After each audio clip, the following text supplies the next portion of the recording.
Salut à tous, on se retrouve aujourd'hui pour parler du Paris Saint-Germain ce lundi 9 décembre et on commence tout d'abord avec le championnat de Ligue 1. On sait le Paris Saint-Germain a joué vendredi 0-0 contre la GOCR, mais du coup il y a les autres matchs qui ont été joués. Du coup le classement mis à jour après toutes les rencontres de la 14e journée. Donc le Paris Saint-Germain toujours en tête, mais attention parce que derrière ça revient fort parce que Marseille et Monaco se sont imposés. Donc Marseille et Monaco reviennent à 5 points du Paris Saint-Germain. Bon, le PSG a toujours un peu d'avance, mais attention parce que le PSG sur les deux derniers matchs de Ligue 1 c'est seulement 2 points pris sur 6 possibles. Le programme concernant les prochaines rencontres, donc on est le 9, donc le prochain match c'est le 10, c'est demain, c'est peut-être le match le plus important du PSG depuis le début de la saison, cette rencontre en Autriche contre Salzbourg. Pourquoi c'est important? Parce que c'est la Ligue des Champions et le PSG est très mal au point en Ligue des Champions avec seulement 4 points, très long classement, 25e sur une poule unique de 36. Il va falloir gagner. Demain, il faut absolument prendre 3 points. Voilà, match hyper important. Ensuite, il y aura Lyon.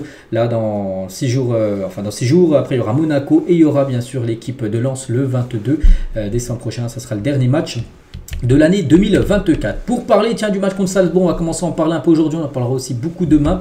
Donc tout d'abord on connaît l'arbitre, quelqu'un de très important, l'arbitre c'est lui qui prend les décisions finales, tout ça. Donc ça sera Michael Oliver, donc un arbitre, je pense que vous avez tous déjà vu, un arbitre anglais, ça sera lui demain, l'arbitre de cette rencontre. Donc bilan pour le PSG, une victoire, un match nul quand c'est lui l'arbitre, espérons que demain bien sûr. Bon, après c'est pas lui qui fait le match, mais bon, par exemple un but ou un penalty, c'est lui qui, même si à la VAR, c'est lui qui décide si oui ou non il y a penalty. Donc quelqu'un bien sûr très important, donc il sera assisté bien sûr par des autres arbitres anglais. Concernant le groupe convoqué par Luis Enrique pour le déplacement en Autriche, donc voici tout le groupe. Et à noter que je vois un joueur, il est où? Il est là. Donc au-dessus de Colomboigny, c'est L. Hernandez, Lucas Hernandez de retour dans le groupe du PSG et ça fait plaisir. Donc là en fin de retour avec le PSG, sa dernière présence avec l'effectif remontait au 1er mai 2024, c'était lors du match contre le Borussia Dortmund où il s'est blessé, où il s'est fait les ligaments croisés contre Dortmund, demi-finale de Ligue des Champions. Et ça, il est enfin de retour. Donc il est revenu quand même tôt, parce que voilà, ligament croisé, normalement, des fois, souvent, tu mets un an à revenir. Donc là, il s'est blessé en mai. Donc ça aurait été un an, il serait revenu quasiment mai, on va dire, ou avril. Donc là, il est revenu déjà en décembre, il est déjà dans le groupe du PSG. Après ce qu'il jouera, je ne sais pas, ça m'étonnerait. Mais ça fait plaisir. Le retour de Lucas Hernandez. À noter que Kimpembe n'est pas là. Avec Kimpembe, on ne sait pas trop. Il avait été présent dans le groupe pour le Bayern. Le match d'après contre Nantes, il n'était pas dans le groupe. Qu'est-ce qui se passe avec Kimpembe? Lui, il a dit il pouvait jouer, mais il n'est pas inscrit. Donc pas de Kimpembe. Sinon, c'est le groupe quasiment complet, bien sûr. Voilà pour ce match demain du côté de Salzbourg. La conférence de presse de Luis Enrique aura lieu tout à l'heure à 17h10. Donc demain mardi, on reviendra sur tout ce que peut dire Luis Enrique en ce match, en espérant qu'il ne dira pas que c'est un match non, pas décisif, tout ça. Espérons qu'ils disent cette fois-ci que c'est un match hyper important que le PSG doit gagner. Parce que lui, à chaque fois, il dit oui, c'est des matchs pas très importants. Avant l'Atlético, il a dit que c'était pas un match décisif, tout ça. Si la il faut qu'il dise ça, il faut qu'il envoie les mots forts. Donc, entraînement ce soir, bien sûr, à 18h30, du côté du stade de Salzbourg, où se déroulera bien sûr la rencontre. Donc, le match sera diffusé demain sur Canal+, à 21h. Et je crois qu'il y a Luis Enrique, un joueur, je ne sais pas qui, mais un joueur normalement devrait être également en conférence de presse aujourd'hui. Concernant le 11 de départ pour demain, ça a fuité, mais ça peut beaucoup bouger, surtout quand on connaît Luis Enrique. Donc, d'après le journal Le Parisien, voilà l'équipe possible. Donc, Donnarumma au but avec Achraf Hakimi, défenseur droit, Marquinhos, capitaine et titulaire, Pacho, Nuno Mendes, bon, on va dire la défense type, bien sûr, avec milieu de terrain, Joneves, Vitinha, Zeremri, et en attaque, donc Kangilny, ailier droit, à la place de Dembélé, qui est forfait, n'oubliez pas Dembélé, Gonzalo Ramos en numéro 9 et Barcola. Voilà, donc en gros, je crois que c'est quasiment le même 11 qui a démarré titulaire lors du match contre la GOCR. Je pense qu'il avait testé contre la GOCR ce 11 pour le mettre titulaire contre Salzbourg. Bon, après, ça se peut qu'il y ait un ou deux changements, comme j'ai dit. Mais voilà, il y a de fortes chances que ça soit ça, le 11 de départ pour la rencontre de demain. Une belle équipe, mais bon, maintenant on sait que c'est le PSG, une belle équipe. PSG joue la plupart des matchs bien. Le problème, c'est l'efficacité. Là, on sait qu'il y a un gros souci. Et le point but et passe D de nos Parisiens avant le match face à Salzbourg. Donc Bradley Barcola, c'est 10 buts, 2 passes D. Ousmane Dembélé, c'est 5 buts, 5 passes D. Il n'est pas là, n'oubliez pas Dembélé. Et Joe Neves, c'est 2 buts, 6 passes D. C'est les 3 joueurs les plus décisifs du côté de Paris. On espère que demain, bien sûr, il va falloir marquer des buts. Parce que je vous ai dit, c'est hyper important de réussir à marquer et surtout de gagner le match. Et tiens, on va parler de Juan Gadou. Revient sur son transfert à Salzbourg parce que lui, avant, il jouait au PSG. Ce jeune Gadou, il a été transféré l'été dernier à Salzbourg et demain, bon, j'ai pas vu le groupe de Salzbourg, mais il sera certainement dedans. Il pourrait jouer potentiellement contre Paris, hein, où il était dans le club parisien il y a encore quelques mois. Il a dit dans ma tête, c'était clair, hein, je devais partir pour être dans la rotation d'un effectif professionnel. Je me sentais prêt pour jouer le haut niveau. Et c'est pour ça qu'il sentait qu'au PSG, les portes étaient fermées pour l'équipe première, tout ça pour jouer. C'est pour ça qu'il a pris la décision d'aller jouer du côté de Salzbourg. Hein.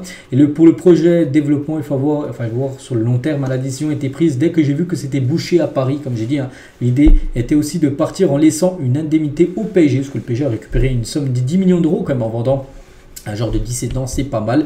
Et il a dit, hein, je suis très reconnaissant envers Paris, c'est grâce à Paris que je suis footballeur professionnel. C'est mon club de cœur et ça ne changera pas. Ce n'est pas parce que je change de club que je n'ai plus d'attachement pour le PSG. Voilà ce qu'a pu dire Gadou, qui jouera peut-être demain contre le Paris Saint-Germain lors de la Champions League. Bref, on va parler de toute autre chose. On va parler de la une du journal L'Équipe. Hein. De plus en plus tendue, la relation, hein, c'est l'équipe qui dit ça. Luis Campos, Luis Enrique, c'est chaud entre les deux. Donc des tensions sont apparues entre Luis Enrique et Luis Campos. Hein. Les mauvais résultats en Ligue des Champions ont fait remonter des divergences plus anciennes. Depuis sa prolongation, l'entraîneur espagnol donne le sentiment de vouloir tout contrôler, de plus en plus fermé et autoritaire. Du côté de Campos, les discussions pour sa prolongation de contrat traînent, hein, ce qui traduit les priorités des dirigeants. De plus, la direction a créé un déséquilibre et sans doute une frustration donnant les pleins pouvoirs à Luis Enrique plutôt que Luis Campos. Et du coup, tout ça font en gros qu'il y aura une tension entre le directeur sportif du PSG et l'entraîneur parisien, Luis Enrique. Les deux Luis, on va dire, qui s'entendraient plus trop actuellement.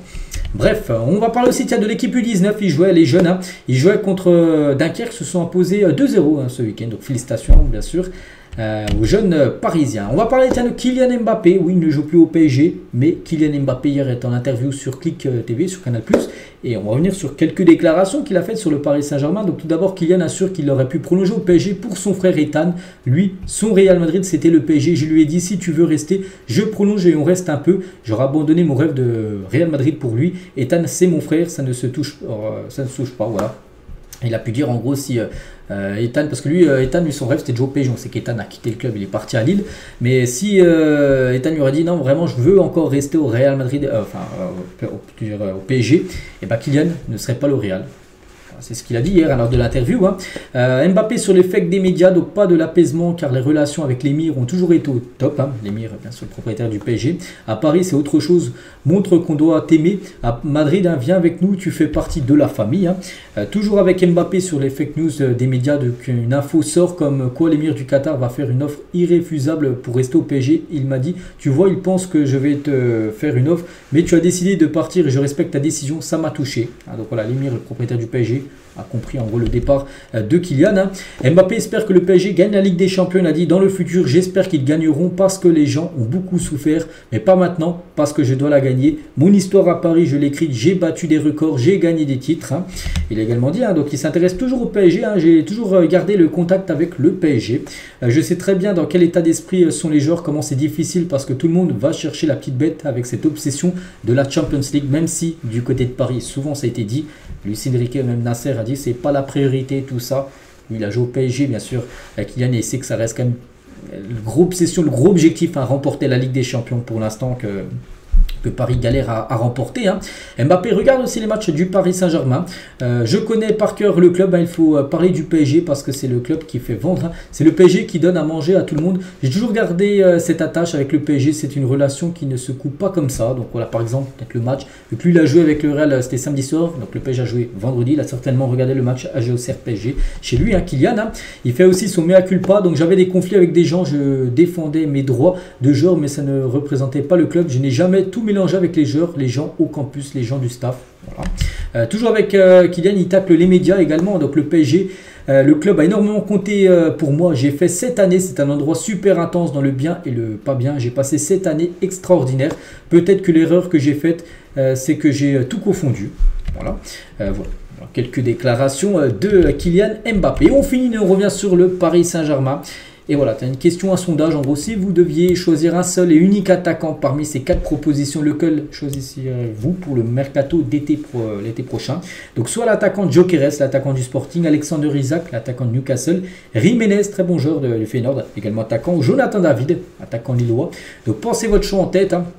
Donc 2700 votes et la plupart ont mis Gyökeres, c'est ce que j'ai mis, 54%. Pas mal de pourcentage aussi pour Alexander Isak, très bon attaquant suédois. C'est vrai qu'il y a 2 Suédois là. Bon, David a seulement 6% et Jiménez seulement même pas 1%. Bref, C'est Gyökeres surtout que les supporters parisiens aimeraient accueillir lors du mercato estival 2025. Donc voilà les gars ce qu'il y a à dire aujourd'hui. J'espère que ça vous a plu. On se retrouve demain. Demain bien sûr il y a le gros match. Et demain on fera l'avant-match bien sûr de cette rencontre. Et je vous souhaite une très bonne journée et à demain.